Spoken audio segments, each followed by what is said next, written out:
எடுத்தாங்க. பிடிஓ ஆபீஸ்ல இருந்து வந்திருக்கக்கூடியவங்க எங்களுக்கு விளக்கம் சொல்லணும்.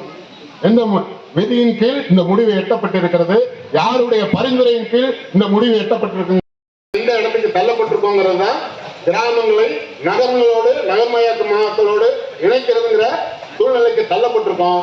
ஆகவே இதற்கு ஊராட்சியினுடைய இதே போல ஆகஸ்ட் 15 பாத்தீங்கன்னா நம்ம ஆனக்குளால வந்து நம்ம கூரைக்கொண்டு ஊராட்சியை நகராட்சியோட சேர்க்கிறதுக்கு விருதுநகர் நகராட்சியோட சேர்க்கறதுக்கு எதிர்ப்பு தெரிவிச்சு ஒரு தீர்மானம் நிறைவேற்றணும். தீர்மானம் நிறைவேற்றி பாத்தீங்கன்னா இப்ப 4 நாளைக்கு முன்னாடி பலவழி வந்து நம்ம அரசுல வந்து ஒரு குறிப்பு வந்திருக்கிறேன்னா வந்து கூரைக்கொண்டு ஊராட்சியை மட்டும் நம்ம விருதுநகர் நகராட்சியோட இணைக்க போறதா வந்து ஒரு அறிவிப்பு வந்திருக்கு.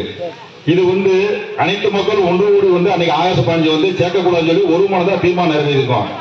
பொதுவாக கிராம சபையில் நிறைவேற்றப்படக்கூடிய தீர்மானங்களுக்கு உச்ச நீதிமன்றமே தலைவர் அந்த அளவுக்கு வந்து பவரானது வந்து இந்த கிராம சபை கூட்டம்.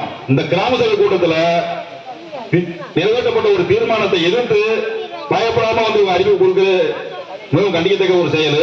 அதே போல பாத்தீங்கன்னா நகர நிலையத்தை தெரிவித்துக் கொண்டு கூரைக்குண்டு ஊராட்சியை நகராட்சியோடு இணைப்பதை முக்கியமாக கைவிட வேண்டும் என்று சொல்லி எங்களுடைய மார்க்சிஸ்ட் கம்யூனிஸ்ட் கட்சியின் சார்பிலும் இங்கு வந்து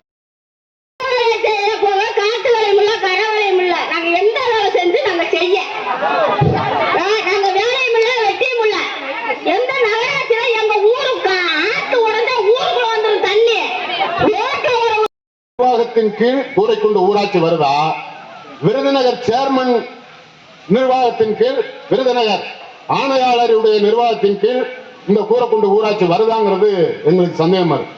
ஒண்ணு மாவட்ட ஆட்சியர் கேட்கணும்,